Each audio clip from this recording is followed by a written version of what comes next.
चलिए बच्चों, सबसे पहले विभिन्न क्लासेस में आप लोगों का हार्दिक स्वागत है। आप लोग हमारे चैनल को लाइक, सब्सक्राइब एंड शेयर करिए। मैं आपके बोर्ड एग्जाम से रिलेटेड एकदम मोस्ट क्वेश्चन लाऊंगा। मैथ में तो आपको कहीं जाने नहीं दूंगा। जैसे आज कंटिन्यूटी पे बात होगी, सततता पे बात होगी, और सततता में हम एक फलन लेके आए हैं। ध्यान दीजिए, फलन है fx बराबर, अच्छा इस फंक्शन का नाम जानते हैं क्या? Greatest integer function. इस फंक्शन का नाम है ग्रेटेस्ट इंटीजर फंक्शन। इस फंक्शन का नाम क्या है बच्चा? Greatest integer function. Greatest integer function इसका नाम है। अगर इसकी कंटिन्यूटी की बात हो रही है, आप दिमाग लगा लीजिए, किसी भी पूर्णांक पर यह सतत नहीं होता है। किसी भी पूर्णांक पर यह सतत नहीं होता। इस टाइप का फंक्शन जब भी मिल जाए, इस टाइप का फंक्शन आपको जब भी मिल जाए, आप इतना दिमाग बैठा लीजिएगा, ये किसी भी पूर्णांक पर सतत नहीं होता है। अगर आपसे क्वेश्चन में आ रहा है डायरेक्ट कर दिया, बताइए x बराबर 1 पर, x बराबर 2 पर, x बराबर -2 पर, x बराबर -4 पर, x बराबर 5 पर, यानी एनी इंटीजर्स, किसी भी पूर्णांक पर क्या एक कंटिन्यूटी है? आप कहेंगे नो। लेकिन देखिए, प्रत्येक अपूर्णांक पर सतत होता है। प्रत्येक अपूर्णांक पर सतत होता है। जैसे 1/2, 3/4, 2/3, -1/2, कुछ भी ले लिया जाए, अपूर्णांकों पर ये सतत होता है, लेकिन पूर्णांकों पर सतत नहीं होता है। कंटिन्यूटी में हम ग्राफ से बताए थे कि ग्राफ कट नहीं करना चाहिए, ग्राफ कट नहीं करना चाहिए, लेकिन इसका ग्राफ देखेंगे, तो इसका ग्राफ कट करता है। मान लीजिए x एक्सिस है, तो y एक्सिस है, किसी को हमने fx कहा है, यहाँ 0 है, यहाँ 1 है बच्चा, यहाँ 2 है बच्चा, यहाँ 3 है बच्चा। तो 0 से लेकर 1 तक चाहे जो वैल्यू पुट कर दिया जाए, उसका मान 0 ही आएगा। उसका मान क्या आएगा? केवल 1 पर 1 देगा। इसकी वैल्यू क्या होती है? अगर कोई इंटीजर रखते हो तो वही इंटीजर देगा। अगर इसमें कोई, इसका वैल्यू क्या होता है? अगर कोई इंटीजर पुट कर रहे हैं, आप क्या पुट कर रहे हैं? इंटीजर, तो वही इंटीजर देगा। और यदि आप इंटीजर ना रख करके नॉन इंटीजर वैल्यू अपूर्णांक रखोगे, तो उसके पिछला पूर्णांक देगा, उससे छोटा वाला पूर्णांक देगा। मतलब जैसे देखिए, यहाँ 0 है, यहाँ 1 है, यहाँ 2 है।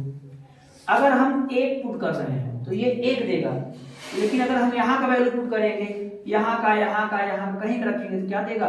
0 देगा। पूर्णांक रखेंगे तो पूर्णांक देगा। अगर हम इसमें 2 पुट करेंगे, क्या पुट करेंगे? 2, तो ये 2 हमें देगा। क्या देगा? 2। लेकिन हम यहाँ का वैल्यू रखें, यहाँ का रखें, तो ये इनके पीछे वाला पूर्णांक 1 देगा। क्या देगा? इसका ग्राफ कुछ इस टाइप से होता है, ऐसे।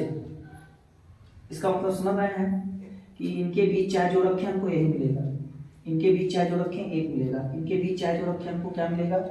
2 मिलेगा। इनका ग्राफ कट कर रहा है। क्या कर रहा है? कट कर रहा है। इसका ग्राफ इस टाइप का होता है। इसका ग्राफ क्या करता रहता है? कट करता रहता है बच्चों। और कट करने की वजह से ही हम कहते हैं कि कंटिन्यूटी नहीं है, पूर्णांकों पर कंटिन्यूटी नहीं है। तो हमेशा ध्यान रखना का देखिएगा, जो ग्रेटेस्ट इंटीजर फंक्शन होता है वो पूर्णांक पर सतत नहीं होता है और अपूर्णांक पर असतत होता है। कारण पूछा जाएगा तो आप ऐसे ग्राफ बना लीजिएगा, क्योंकि इनका ग्राफ कट करता है, इसलिए सतत नहीं है, पूर्णांक पर कट करता है। या ऐसे बता दीजिएगा कि कोई पूर्णांक रखोगे तो पूर्णांक आएगा, और अगर पूर्णांक से छोटा वैल्यू रखोगे तो उसका पिछला पूर्णांक देगा। ठीक है ना? तो इस तरीके से है। अब मैं इसको रख करके अगला क्वेश्चन आपको बता रहा हूँ, ध्यान दीजिए। चलिए अब हम बच्चों एक्सरसाइज में आते हैं। अब हम एक्सरसाइज में आएंगे। अच्छा, एक्सरसाइज से पहले आप कुछ बातें बता दें। जैसे मान लीजिए ये कोई फंक्शन है gx और ये कोई फंक्शन है fx। ये सतत है। कैसे हैं? सतत है। ये दोनों फंक्शन कैसे बच्चे? सतत है, ये सतत फंक्शन है ना।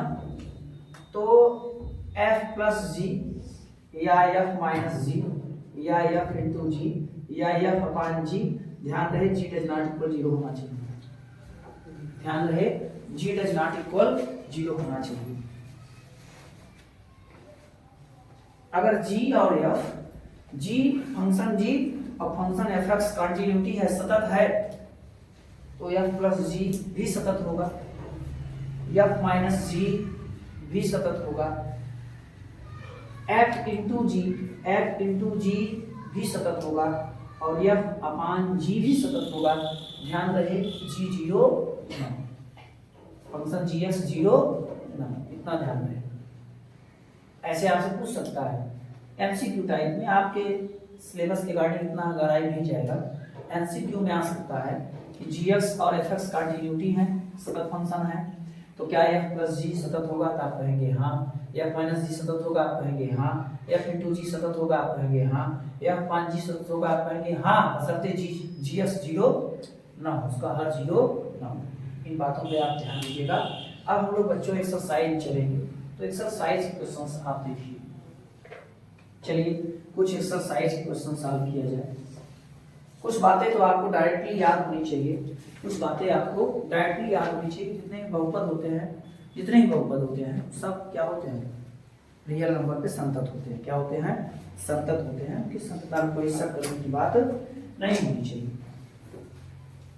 चलिए आगे देखते हैं।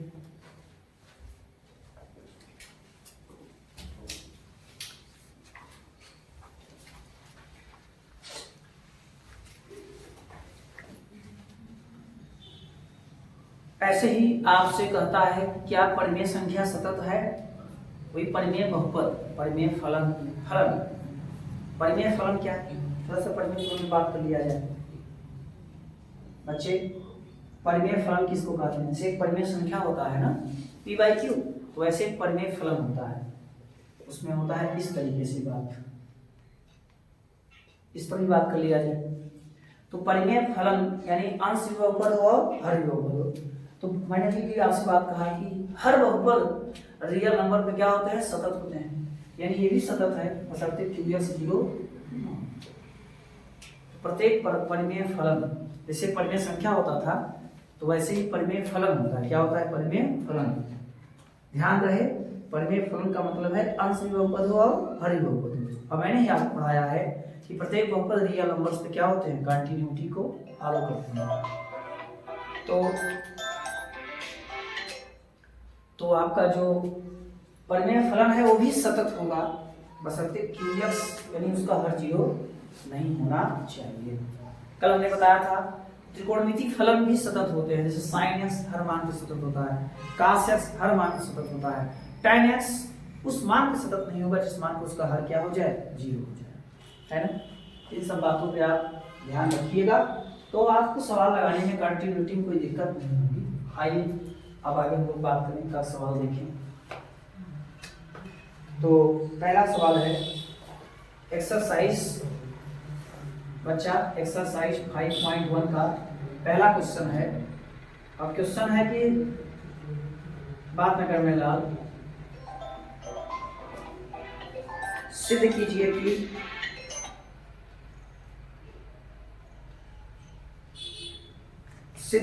कि फलन fx बराबर 5x माइनस 3, x बराबर 0, x बराबर माइनस 3, x बराबर 5 पर सतत है।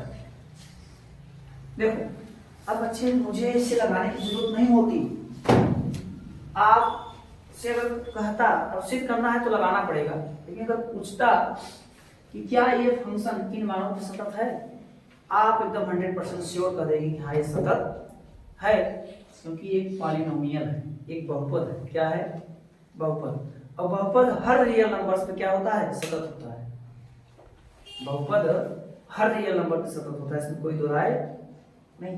ये बहुपद है, ये इन अलग अलग रियल नंबर पे क्या होगा, सतत होगा, इसमें कोई दो राय नहीं। सिद्ध करने की बात है, चलिए सॉल्व करते हैं।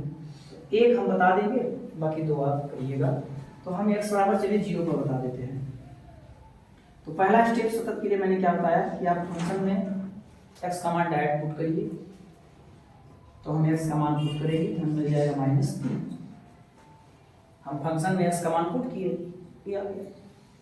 सेकंड नंबर मैंने आपको बताया था कि आप एलएचएल आरएचएल निकालिए। क्या निकालिए? एलएचएल आरएचएल निकालिए। देखिए एलएचएल कैसे निकलता है। एलएचएल का मतलब होता है लिमिट x की वैल्यू और माइनस में, यहाँ लिखेंगे fx, या ऐसे लिखते हैं इसको, limit h tends to 0 x का मान और माइनस h। x का मान पुट कर दीजिए और माइनस h।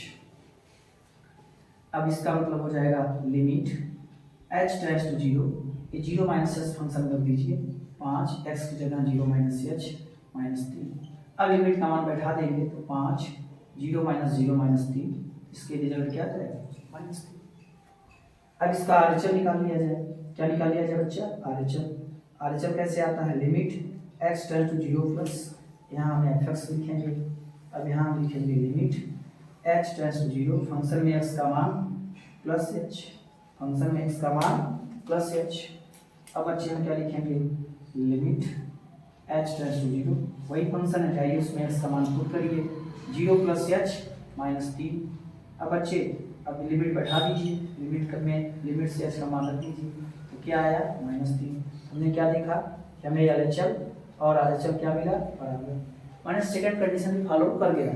फर्स्ट से हम पहले मान निकालते हैं, फिर सेकंड निकालते हैं, फिर थर्ड नंबर में देखेंगे और लिखेंगे एलएचएल बराबर आरएचएल बराबर f0 लिखिए, इसलिए x बराबर 0 पर fx संतत है। ठीक है, तो ऐसे आप -3 चेक कर लीजिए, वैसे आप 5 चेक कर लीजिए, कोई दिक्कत नहीं है। तो जो एक पॉलिनोमियल्स होते हैं वो सतत होते हैं, इसमें कोई दो राय नहीं है। जल्दी से नोट करिए आप लोग।